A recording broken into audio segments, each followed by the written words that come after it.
Saging ni banana. Good morning sa inyo guys. Mag-aani ako ngayon. Saging ni banana.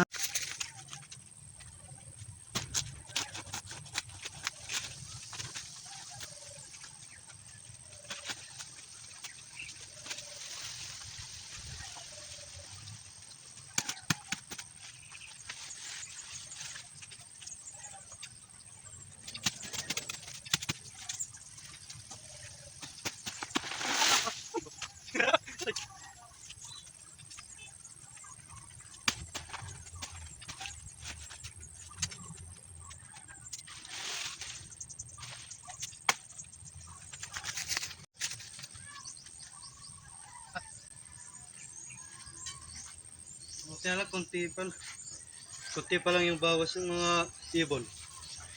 Mga ibon lumilipad. Like, share, comment, follow, and share. Salamat. Iwan na lang po ng comment and share. Like, follow.